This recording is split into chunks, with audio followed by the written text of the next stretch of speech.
এবারে দেখে নেব খেলার সময় শিরোনামগুলো। প্রধান উপদেষ্টা ডক্টর ইউনূসের সঙ্গে সৌজন্য সাক্ষাৎ করলেন পাকিস্তানের বিপক্ষে ঐতিহাসিক সিরিজ জয়ী ক্রিকেটাররা। ট্রফি হাতে করলেন ফটো সেশন, উচ্ছ্বসিত টাইগাররা।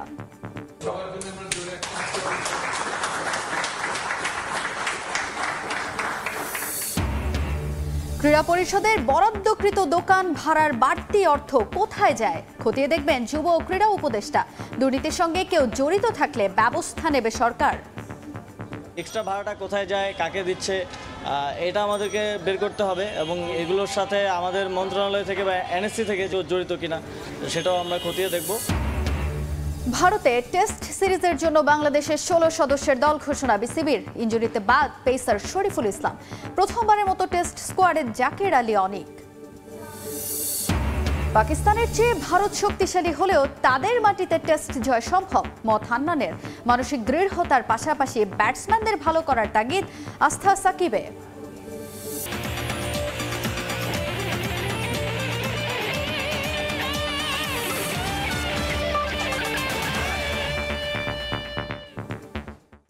দেখছিলেন শিরোনাম, এবারে জানাবো বিস্তারিত। শুরুতেই ক্রিকেটের খবর। পাকিস্তানের বিপক্ষে ঐতিহাসিক সিরিজ জয়ের পর জাতীয় দলের ক্রিকেটারদের সঙ্গে সাক্ষাৎ করেছেন অন্তর্বর্তীকালীন সরকারের প্রধান উপদেষ্টা ডক্টর মোহাম্মদ ইউনূস। এ সময় উপস্থিত ছিলেন বিসিবির নতুন সভাপতি ফারুক আহমেদ ও পরিচালক নাজমুল আবেদিন ফাহিম। ক্রিকেটারদের সঙ্গে সাক্ষাতের সময় ছিলেন যুব ও ক্রীড়া উপদেষ্টা আসিফ মাহমুদ সজীব ভুঁইয়াও।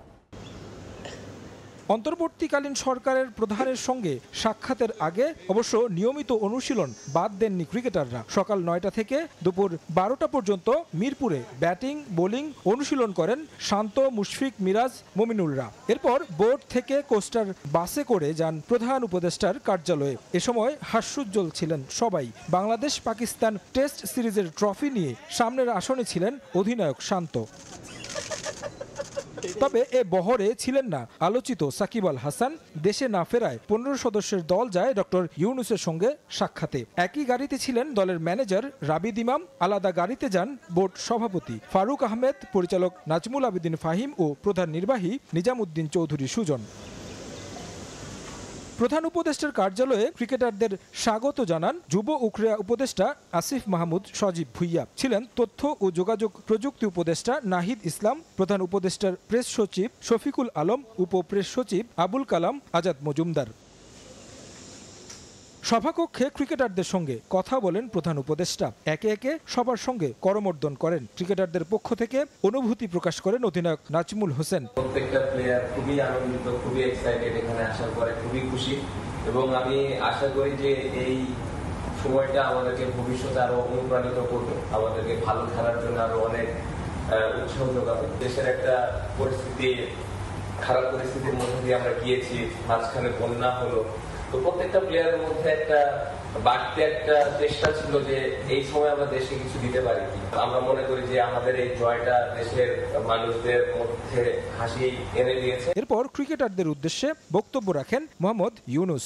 ঢেউয়ের ভেতরে যে প্রচন্ড শক্তি আছে, এই শক্তি থেকে আহরণ করা, তোমরা যে শক্তিতে সেই আহরণ করার পদ্ধতি থেকে বার করতে পারি, সেই জিনিসটার দিকে দৃষ্টি আকর্ষণ করছে। এই শক্তিটাকে আহরণ করা যায়।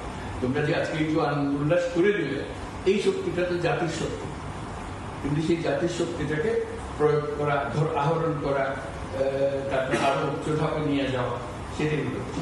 সাক্ষাৎ পর্ব শেষ হয় আনুষ্ঠানিক ফটো সেশনের মধ্য দিয়ে। তবে সাকিব আল হাসানের ব্যাপারে প্রধান উপদেষ্টার সঙ্গে বোর্ড কর্তাদের আলোচনা হয়েছে কিনা সে ব্যাপারে জানা যায়নি। তারেক হাসান শিমুল, সময় সংবাদ, ঢাকা। ক্রীড়া পরিষদের বরাদ্দকৃত দোকান ভাড়ার বাড়তি টাকা কোথায় যায় তা খতিয়ে দেখবেন যুব ও ক্রীড়া উপদেষ্টা। সময় সংবাদে এনএসসির দোকান নিয়ে দুর্নীতির খবর প্রকাশের পর সরেজমিনে বঙ্গবন্ধু স্টেডিয়াম পরিদর্শন শেষে সময় সংবাদে এই কথা জানান আসিফ মাহমুদ সজীব ভুঁইয়া।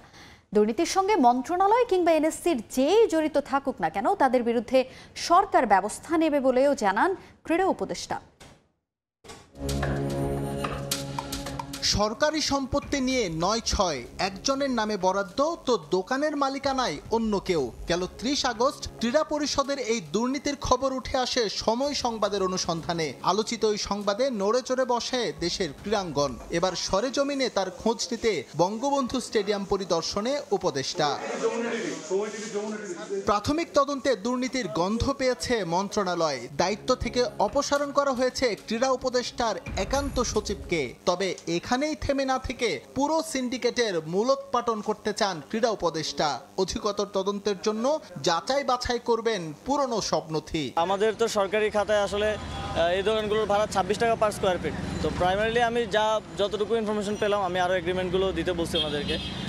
সে অনুযায়ী প্রায় 217 টাকা 220 টাকার মতো স্কোয়ার ফিটে ওনারা ভাড়া দেন। তো এক্সট্রা ভাড়াটা কোথায় যায়, কাকে দিচ্ছে, এটা আমাদেরকে বের করতে হবে এবং এগুলোর সাথে আমাদের মন্ত্রণালয় থেকে বা এনএসসি থেকে, যেহেতু এনএসসি থেকে কেউ জড়িত কিনা সেটাও আমরা খতিয়ে দেখব।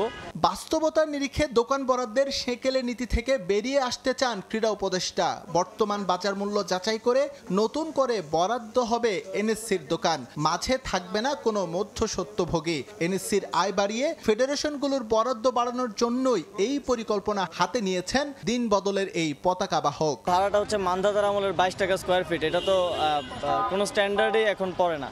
তো এই স্ট্যান্ডার্ডে না থাকার কারণে হচ্ছে ওনারা সাবকন্ট্রাক্টে অন্য কাউকে ভাড়া দিয়ে এই সরকারি একটা ব্যবহার করছেন, যেখানে আমাদের দেখা যায় ফেডারেশনগুলো, অনেকগুলো ফেডারেশন অচল আছে বাজেটের অভাবে।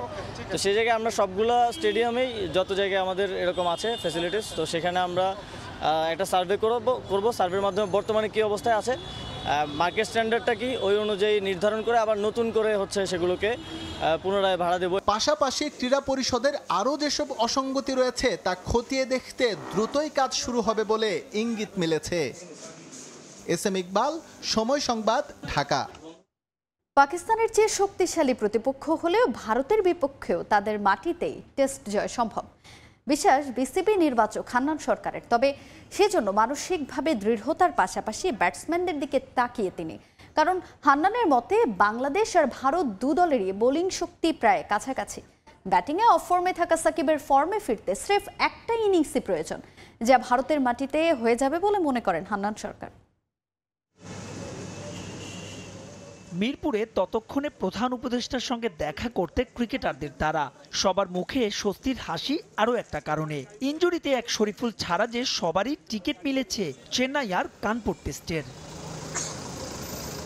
পাকিস্তানের বিপক্ষে 2-0 ব্যবধানে সিরিজ জয়ে টাইগারদের নিয়ে প্রত্যাশা বেড়েছে বহু গুণ। তবে সাম্প্রতিক সময় ভারত আর পাকিস্তান যে একদল নয় সেটা মানছেন ক্রিকেটার কিংবা ম্যানেজমেন্টের সবাই। তবুও বিসিবির নির্বাচক হান্নান সরকারের কাছে জানতে চাওয়া, রাওয়ালপিন্ডিতে যে দিন বদলের স্বপ্ন দেখিয়েছেন টাইগাররা তা ধরে রেখে ভারতের বিপক্ষে কি টেস্ট জয় সম্ভব? আসলে এখানে টোটাল কন্ডিশনটা চেঞ্জ, দলও চেঞ্জ, এবং র্যাঙ্কিংয়ের পজিশন থেকে বোঝা যাচ্ছে ইন্ডিয়া কতটা স্ট্রং দল।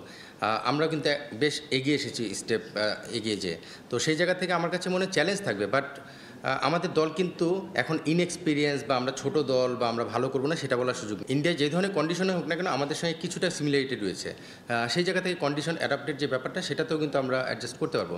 চ্যালেঞ্জ থাকবে, বাট আমি বলবো না যে একদম পাকিস্তানের সঙ্গে যতটা কমফোর্টেবলি আমরা ডোমিনেট করে উইন করে এসেছি সেই কমফোর্ট জোনটা হয়তো থাকবে না, বাট ভালো খেললে অবশ্যই জেতা সম্ভব। শরীফুলের ইনজুরিতে ঘোষিত স্কোয়াডে একজন লেফট আর্ম পেসারের অভাব ঠিকই বোধ করছেন হান্নান সরকার। তবে বোলিং ইউনিট নিয়ে তার ভাবনাটা ভিন্ন।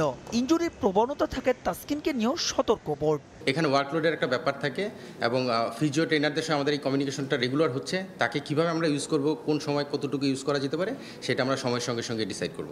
লেফট আর্ম একজন পেস বোলার থাকলে যেটা হয় টিম কম্বিনেশন অনেক সময় একটা ভেরিয়েশনের অপশন থাকে। আমি সবসময় একটা জিনিস বিলিভ করি, আসলে রাইট আর্ম লেফট আর্ম যেটাই হোক বেস্ট প্লেয়ারটা খেলা জরুরি। প্রত্যাশা আছে সাকিবকে নিয়েও, তবে সেটা ব্যাটিংয়ে। কলম্বোতে 2017 সালে শতকের পর 20 টেস্ট আর 7 বছরে 3 অঙ্কের সে ম্যাজিক্যাল ফিগার স্পর্শ করা হয়নি সাকিবের। হান্নানের বিশ্বাস এই টাইগার অলরাউন্ডারের ফর্মে ফিরতে স্রেফ একটা ইনিংসেরই প্রয়োজন। ব্যাখ্যা দিলেন অতিরিক্ত ব্যাটসম্যান হিসেবে জাকের আলী অনিককে নেয়ার। পাকিস্তানে আমরা 5 জন সিমার নিয়ে গিয়েছিলাম, এখানে আমরা সিমারের সংখ্যাটা কমিয়ে 4 জনে এনেছি এবং একজন ব্যাটসম্যানের সংখ্যা বাড়িয়েছি মিডল অর্ডার স্পেশালিস্ট। আমি বিশ্বাস করি সাকিব যেই মানের প্লেয়ার আসলে একটা ইনিংসের ব্যাপার একটু সময়ের ব্যাপার, সে যদি সেটা করে নিতে পারে সেই ফর্মটা ফিরিয়ে আনবে। সবচেয়ে বড় অ্যাডভান্টেজ হচ্ছে সাকিব যদি দলে খেলে আমরা দেখছি যে সে 5-6 এইসব পজিশনে ব্যাটিং করবে, আমরা সোফার চিন্তা করি। এটা কিন্তু অপোনেন্ট টিমের জন্য একটা চিন্তা যে সাকিব উইকেটে রয়েছে। এই 2-4-5 ইনিংস দেখে কিন্তু সাকিবকে কেউ রেট করে না, সো আমরাও রেট করতে চাই না। দুটো টেস্ট খেলতে আগামী রোববার দুপুরে ঢাকা ছাড়বে বাংলাদেশ দল। মাহবুব রিমন, সময় সংবাদ, ঢাকা। হিন্দু মহাসভার হুমকির পরও কানপুরেই হবে ভারত বাংলাদেশ দ্বিতীয় টেস্ট। বিসিসিআইয়ের বরাদ দিয়ে এমন খবরই প্রকাশ করেছে ভারতীয় গণমাধ্যমগুলো। টাইগার ক্রিকেটের জন্য স্বস্তির খবর আছে আরও একটা। শঙ্কাকে পাশ কাটিয়ে চূড়ান্ত হয়েছে সাউথ আফ্রিকার বাংলাদেশের আসার দিনক্ষণ। সব ঠিক থাকলে 16 অক্টোবর 2 টেস্ট খেলতে ঢাকায় পা রাখবে প্রোটিয়ারা। ভারতের মাটিতে টিম ইন্ডিয়ার বিপক্ষে টেস্ট এ যেন বিরল কোনো সুযোগ, বিশেষ করে বাংলাদেশের জন্য। টেস্ট স্ট্যাটাসের 2 যুগের বেশি পার হলেও প্রতিবেশী দেশটিতে এখন পর্যন্ত সাদা পোশাকে টাইগাররা সিরিজ খেলেছে মোটে 2 বার, যেখানে ম্যাচের সংখ্যা 3। তৃতীয়বারের মতো আভিজাত্যের পোশাকে সিরিজ খেলতে 15 সেপ্টেম্বর দেশ ছাড়বে শান্ত বাহিনী। ইতোমধ্যে ঘোষণা হয়েছে 2 দলের স্কোয়াডও। তবে নানা কারণে এই সিরিজ মাঠে গড়ানোর আগেই আলোচনা পাচ্ছে ভিন্ন মাত্রা। মাত্রই পাকিস্তানের মতো প্রবল প্রতিপক্ষকে তাদের মাটিতে ধবল ধোলাইয়ের পর এই সিরিজ নিয়ে 2 দেশের ভক্ত সমর্থকদের তুমুল আগ্রহ তো আছেই, সঙ্গে যোগ হয়েছে সাম্প্রতিক নানা ইস্যু। শেখ হাসিনা সরকারের পতনের পর হিন্দু সম্প্রদায়ের ওপর হামলার জেরে কানপুরে বাংলাদেশ ভারত দ্বিতীয় টেস্টে ঝামেলা করার হুমকি দিয়েছিল অখিল ভারত হিন্দু মহাসভা নামে একটি ধর্মীয় সংগঠন। শঙ্কা ছিল তার জেরে শেষ পর্যন্ত অন্য ভেন্যুতে সরিয়ে নেওয়া হতে পারে ম্যাচটি। তবে ইন্ডিয়া টুডে বিসিসিআইয়ের একটি সূত্রের বরাত দিয়ে নিশ্চিত করেছে যথাসময়ে যথাস্থানে অর্থাৎ কানপুরেই হবে ম্যাচ। সঙ্গে 2 দলের নিরাপত্তা নিশ্চিতে আরও সতর্ক থাকার ইঙ্গিত তাদের। এর আগে গোয়ালিয়রে প্রথম টি20 ম্যাচটি বাতিল না করলে পিচ কুপিয়ে নষ্ট করার হুমকি দিয়েছিল হিন্দু মহাসভা। তবে এই ম্যাচটিও আয়োজনে কোনো প্রতিবন্ধকতাই দেখছে না board of control for cricket in India. কানপুরে দ্বিতীয় টেস্ট শুরু 27 সেপ্টেম্বর, গোয়ালিয়রে প্রথম টি20 6 অক্টোবর। এদিকে অনিশ্চয়তা কেটে গেছে প্রোটিয়াদের আসন্ন টাইগার সফর নিয়ে। বাংলাদেশের সাম্প্রতিক পরিস্থিতিতে খবর রটে সফরটি নিয়ে নাকি নতুন করে ভাবছে ক্রিকেট সাউথ আফ্রিকা। যদিও দেশটির নাগরিকদের বাংলাদেশ ভ্রমণে কোনো নিষেধাজ্ঞা নেই, তারপরেও বাংলাদেশের নিরাপত্তা আর সফর নিয়ে বুধবার আলোচনায় বসেছিল দেশটির বোর্ড কর্তারা, যেখান থেকে সিদ্ধান্ত আসে যথাসময়ে বাংলাদেশে আসবে প্রোটিয়া দল। চূড়ান্ত হয়েছে সেই ভ্রমণের দিনক্ষণও। সব ঠিক থাকলে 16 অক্টোবর ঢাকায় পা রাখবে সাউথ আফ্রিকা। একদিন বিশ্রাম শেষে 18 তারিখ থেকে শুরু হবে তাদের 3 দিনের অনুশীলন। 21 অক্টোবর হোম অফ ক্রিকেটে শুরু প্রথম টেস্ট। এরপর দ্বিতীয় টেস্ট খেলতে 26 অক্টোবর চট্টগ্রাম যাবে South Africa. Bangladesh South Africa 2টো টেস্টই আইসিসির টেস্ট চ্যাম্পিয়নশিপের অধীনে। মাহবুব রিমন, সময় সংবাদ। ফেডারেশন কর্মকর্তাদের অনুপস্থিতি ও পৃষ্ঠপোষকের অভাবে থেমে আছে দেশের অধিকাংশ ফেডারেশন। তবে সেখানে ব্যতিক্রম বাংলাদেশ আর্চারি ফেডারেশন। নিজেদের কার্যক্রম তারা ঠিকই চালিয়ে যাচ্ছে। ক্রীড়াঙ্গন সংস্কারে আর্চারি ফেডারেশনের সভাপতিকে অব্যাহতি দেয়া হলেও নিজের জায়গা নিয়ে শঙ্কিত নন আর্চারি ফেডারেশনের সাধারণ সম্পাদক কাজী রাজীব উদ্দিন আহমেদ চপল। জুলাই বিপ্লবের পর থেকেই আত্মগোপনে আওয়ামীপন্থী ক্রীড়া সংগঠকরা। পৃষ্ঠপোষকের অভাবে কার্যক্রম বন্ধ বেশ কয়েকটি ফেডারেশনের। সেখানেই ব্যতিক্রম বাংলাদেশ আর্চারি ফেডারেশন। সভাপতিকে অব্যাহতি দেয়া হলেও কার্যক্রম চালিয়ে যাচ্ছে তারা। ছাত্র জনতার বিপ্লবের সময় ক্যাম্প বন্ধ হলেও এখন টঙ্গীতে নিয়মিত অনুশীলন করছেন আর্চাররা। প্রস্তুতি নিচ্ছেন তাইপেতে অনুষ্ঠেয় ওয়ার্ল্ড ইউথ চ্যাম্পিয়নশিপের জন্য। এখানেই তো আর্চারির ব্যতিক্রমী কার্যক্রম। এই জায়গাটাই সবার সাথে আর্চারির সাথে একটু ফারাক আছে। আমরা বসে থাকতে পারি না। 23 কি 24 তারিখে আমরা যাব তাইওয়ানের এশিয়ান ইউথ চ্যাম্পিয়নশিপ খেলতে। আমরা জিওর জন্য কাগজপত্র জমা দিয়ে দিয়েছি এবং আমরা দিনরাত পরিশ্রম করছি যাতে করে তাতে দ্রুত গতিতে আমরা সব কার্য সম্পাদন করতে পারি। সরকার পরিবর্তনের পর রদবদল এসেছে জেলা ক্রীড়া সংস্থাগুলোতে। তাই চলতি মাসে বাংলাদেশ লীগ আয়োজনের পরিকল্পনা থেকে সরে এসেছে ফেডারেশন, যা আয়োজন হতে পারে আগামী মাসে। তবে চ্যালেঞ্জ অপেক্ষা করছে আগামী বছরের এশিয়ান চ্যাম্পিয়নশিপের 24তম আসর ঘিরে। এই আসর আয়োজনের জন্য জাতীয় সংসদ ভবনের মাঠ চায় আর্চারি ফেডারেশন, যার জন্য প্রধান উপদেষ্টার সাহায্য চান ফেডারেশনটির সাধারণ সম্পাদক। আগামী বছর 7 থেকে 14 নভেম্বর অনুষ্ঠিত হবে আমাদের এশিয়ান আর্চারি চ্যাম্পিয়নশিপ এবং কংগ্রেস। 35টা দেশ অংশগ্রহণ করবে, 350-এর অধিক খেলোয়াড় অংশগ্রহণ করবে। আমরা মাননীয় উপদেষ্টা মহোদয়ের কাছে যাব যে উনি নিশ্চয়ই আমাদেরকে সহায়তা করবেন। দেশের রাজনৈতিক পট পরিবর্তনের পর বিভিন্ন ফেডারেশনের সভাপতিকে অব্যাহতি দেয় জাতীয় ক্রীড়া পরিষদ। ক্রীড়াঙ্গনের সংস্কারের এই সিদ্ধান্তে মসনদ হারান বাংলাদেশ আর্চারি ফেডারেশনের সভাপতি মোহাম্মদ মইনুল ইসলাম। তবে নিজের জায়গা নিয়ে শঙ্কিত নন আর্চারি ফেডারেশনের সাধারণ সম্পাদক। আর্চারিতে মনে করেন আমি প্রতিষ্ঠা করেছি এখানে, আমি বাংলাদেশে, আমি এমন না যে আরেকটা থেকে এসে এটাকে আমি বসেছি, আমি তৈরি করেছি, সবাই এটার বেনিফিশিয়ারি, দেশও বেনিফিশিয়ারি। রেজাল্ট এনে দিয়েছে। অলিম্পিকে বাংলাদেশি হিস্ট্রিতে আর্চারি কোয়ালিফাই করেছে 2 বার। ফেডারেশন সংস্কার প্রয়োজন করবে, অসুবিধা নেই। এতে করে আমি শঙ্কিত হব কেন? আমার জন্য ভালো যে সংস্কার করে যদি ভালো কাউরে বসাতে পারে, আমার কোনো আপত্তি, ওয়েলকাম। আর্চারি ফেডারেশনের জন্ম লগ্ন থেকেই সাধারণ সম্পাদক হিসেবে দায়িত্ব পালন করছেন কাজী রাজীব উদ্দিন আহমেদ চপল। কাজের মাধ্যমেই ক্রীড়াঙ্গনে থাকতে চান প্রবীণ এই সংগঠক। ফাহিম ইসলাম, সময় সংবাদ, ঢাকা। পুরো দেশের সঙ্গে ক্রীড়াঙ্গন সংস্কারেও নানা উদ্যোগ নিয়েছে অন্তর্বর্তীকালীন সরকার। এরই মধ্যে যার প্রতিফলনও দেখা গেছে। তবে এখনও কিছু ফেডারেশনে দীর্ঘদিন একই চেয়ার আঁকড়ে ধরে আছেন অনেক কর্মকর্তা। জাতীয় ফুটবল দলের সাবেক অধিনায়ক আমিনুল হকের মতে এখানেও পরিবর্তন আনতে হবে। 2 মেয়াদের বেশি কোনো ফেডারেশনের শীর্ষ পদে কারো থাকা উচিত নয় বলে মন্তব্য করেছেন তিনি।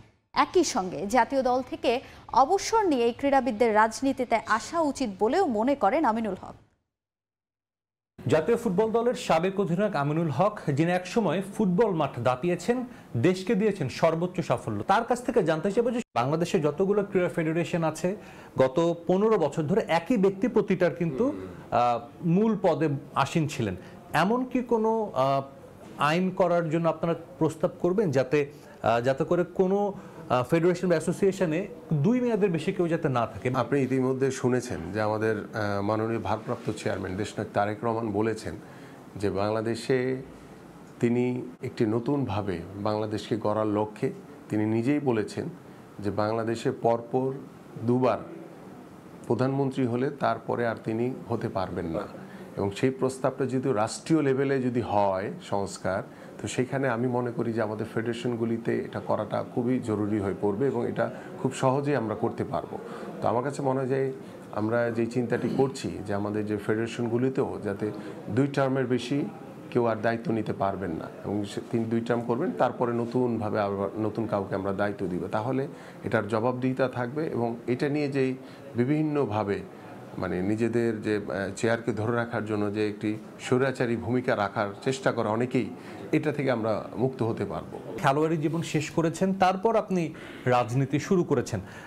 আমরা দেখছি গত কয়েক বছরে অনেক ক্রিকেটার খেলোয়াড় থাকা অবস্থায় রাজনীতিতে জয়েন করেছেন এবং সেই সময় কিন্তু অনেকে এটা সমালোচনাও করেছিল যে কেন তারা অবসর নিয়ে কেন রাজনীতিতে এলেন না। সামনে যারা আসবে তাদের জন্য আপনার পরামর্শ কি থাকবে?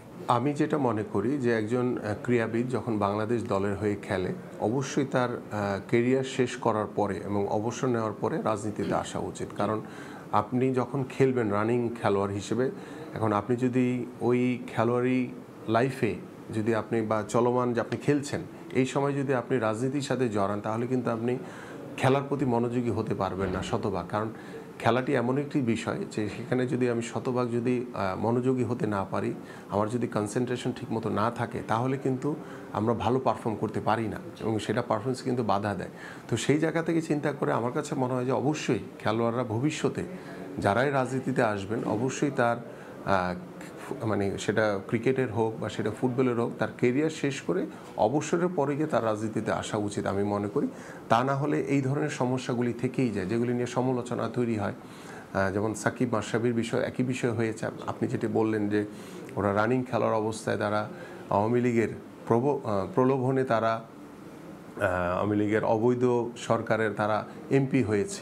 তো এমপি হয়ে আসলে আলটিমেটলি কিন্তু তারা নিজেদের কতটুকু সুনাম বয়ে আনছে আমি জানি না, বাট সুনামের চেয়ে তাদের দুর্নামই হয়েছে বেশি এবং সেটি কিন্তু এখন বাংলাদেশের মানুষ দেখছে এবং তারা নিজেরাও ফিল করছে, অনুভব করছে যে তাদের এই যে বিবেকবোধটুকু কাজ করে নাই, যে না আমরা এমন একটি স্বৈরাচারী সরকারের সাথে যাচ্ছি যেখানে জনগণের কোনো অধিকার নাই, যেখানে জনগণের কোনো মতামত নাই, যেখানে জনগণের ভোটের অধিকার নিশ্চিত হচ্ছে না, এই ধরনের একটি সরকারের সাথে তারা যোগ দিয়ে হয়তোবা তারা সাময়িক এমপি হয়েছে, এটি কিন্তু বাংলাদেশের মানুষ ভালোভাবে নেয়নি এবং এটার কিন্তু আজকে বর্তমানে তারা নিজেরাই ফেস করছে। এখন তাদের ভিতরে সেই অনুশোচনা আছে কিনা বা সেই অনুশোচনা বোধ কাজ করছে কিনা সেটা তারা ভালো বলতে পারবে এবং আমার কাছে মনে হয় যে তাদের জায়গা থেকে তাদেরও এ বিষয়গুলি জাতির সামনে ক্লিয়ার করা উচিত যে আমরা ভুল করেছিলাম। সাজিদ মুস্তাহিদ, সময় সংবাদ, ঢাকা। পুনর্গঠনের মাধ্যমে আবারও ইউরোপের সেরা ক্লাব হওয়া সম্ভব ম্যানচেস্টার ইউনাইটেডের। সেজন্য প্রয়োজন সময় ও যথাযথ পরিকল্পনার বলে মন্তব্য করেছেন ক্লাবটির সাবেক কিংবদন্তি ক্রিস্টিয়ানো রোনালদো। ক্লাবের এমন বেহাল দশার পেছনে বর্তমান কোচের অদূরদর্শিতার ইঙ্গিতও দিয়েছেন CR7। ক্লাবের সঙ্গে সম্পর্কের ইতি ঘটেছে 2 বছর আগে। লাল জার্সিটা তুলে রেখে ইউরোপ থেকে বিদায় নিয়েছেন তিনি। এর মধ্য দিয়ে শেষ হয় ইউরোপে ক্রিস্টিয়ানো রোনালদোর অধ্যায়। প্রথমে 2003 থেকে 9 আর দ্বিতীয় দফায় 21-22-এ সব মিলিয়ে 7 বছরের একটা জার্নি ইংলিশ ক্লাব ম্যানচেস্টার ইউনাইটেডের সঙ্গে পর্তুগিজ সুপারস্টারের। মধ্যপ্রাচ্যে পাড়ি জমালেও মনটা হয়তো পড়ে আছে ইউরোপেই। যে ক্লাবের হয়ে তারকা বনে গেছেন রোনালদো, সেই ক্লাবটাকে কি আর এত সহজে ভুলে যাওয়া যায়? রেড ডেভিলদের জার্সি গায়ে 3টি প্রিমিয়ার লিগ শিরোপা, একটি চ্যাম্পিয়ন্স লিগ, ক্লাব বিশ্বকাপ, FA কাপ, কমিউনিটি শিল্ড সহ জিতেছেন বহু শিরোপা। ইউরোপের সফলতম ক্লাব হিসেবেই তখন পরিচিত ছিল ম্যানচেস্টার ইউনাইটেড। তবে সেই ক্লাবের সঙ্গে দ্বিতীয়বারের যাত্রাটা ছিল একেবারেই অপ্রত্যাশিত। আর গেল মৌসুমে লিগ টেবিলের 8ম স্থানে থেকে মৌসুম শেষ করে ম্যানচেস্টার ইউনাইটেড। প্রিমিয়ার লিগের ইতিহাসে যা তাদের সর্বনিম্ন অবস্থান। গেল বেশ কয়েক মৌসুম ধরে বেহাল অবস্থার মধ্য দিয়ে যাচ্ছে প্রিমিয়ার লিগের এই ক্লাবটি। ক্লাবের এমন বাজে অবস্থায় মন কাঁদছে রনের। ঐতিহ্যে সমৃদ্ধ ক্লাবটির অবস্থার পরিবর্তনের প্রয়োজন পুনর্গঠন। আমি বিশ্বাস করি ম্যানচেস্টার ইউনাইটেডের ভবিষ্যৎ উজ্জ্বল। তারা শুধু মেধার উপর ভরসা করছে না, তাদের গোড়া থেকে পুনর্নির্মাণ করতে হবে, নয়তো তারা প্রতিদ্বন্দ্বিতা করতে পারবে না। ভালো অবস্থান তৈরি করা কঠিন হয়ে পড়বে। তবে দ্বিতীয় দফায় পুরনো ক্লাবে ফেরার স্মৃতি খুব একটা সুখকর না রোনালদোর জন্য। কোচের সঙ্গে দ্বন্দ্বটা ছিল ওপেন সিক্রেট। ক্লাবের বাজে অবস্থার পরিবর্তনে কোচের বেশ দায় আছে বলে কড়া সমালোচনা করেছেন CR7। কোচ কিছুদিন আগে বলেছেন তারা প্রিমিয়ার লিগ ও চ্যাম্পিয়ন্স লিগ জয়ের লড়াই করতে পারবে না। ম্যানচেস্টার ইউনাইটেডের কোচ হয়ে আপনি এভাবে বলতে পারেন না যে লিগ অথবা চ্যাম্পিয়ন্স লিগ শিরোপার জন্য লড়াই করতে পারবেন না। প্রকাশ্যে আপনি এমন কথা কখনোই বলতে পারেন না। সঠিক জ্ঞান ছাড়া আপনি ক্লাবের পুনর্গঠন করতে পারবেন না। আমি বিশ্বাস করি ম্যানচেস্টার ইউনাইটেডের সহকারী কোচ রুড এক্ষেত্রে সাহায্য করতে পারবে। তিনি এই ক্লাবই খেলেছেন, তিনি ক্লাবটি সম্পর্কে জানেন। তবে টেন হ্যাগ যদি রুডের সঙ্গে সমন্বয় করে কাজ করেন তাহলে উন্নতি করা সম্ভব। ম্যানচেস্টার ইউনাইটেড খুব শিগগিরই আবারও পুরনো ফর্মে ফিরবে বলে প্রত্যাশা রোনালদোর। তাজিন খন্দকার, সময় সংবাদ। এ পর্যায়ে খেলার সময়ের শীর্ষ সংবাদগুলো জানিয়ে দিচ্ছে আরেকবার। প্রধান উপদেষ্টা ডক্টর ইউনূসের সঙ্গে সৌজন্য সাক্ষাৎ করলেন পাকিস্তানের বিপক্ষে ঐতিহাসিক সিরিজ জয়ী ক্রিকেটাররা। ট্রফি হাতে করলেন ফটো সেশন, উচ্ছ্বসিত টাইগাররা। ক্রীড়া পরিষদের বরাদ্দকৃত দোকান ভাড়ার বাড়তি অর্থ কোথায় যায় খতিয়ে দেখবেন যুব ক্রীড়া উপদেষ্টা। দুর্নীতির সঙ্গে কেউ জড়িত থাকলে ব্যবস্থা নেবে সরকার। এবং ভারতে টেস্ট সিরিজের জন্য বাংলাদেশের 16 সদস্যের দল ঘোষণা বিসিবির। ইনজুরিতে বাদ পেসার শরীফুল ইসলাম। প্রথমবারের মতো টেস্ট স্কোয়াডে জাকির আলী অনিক।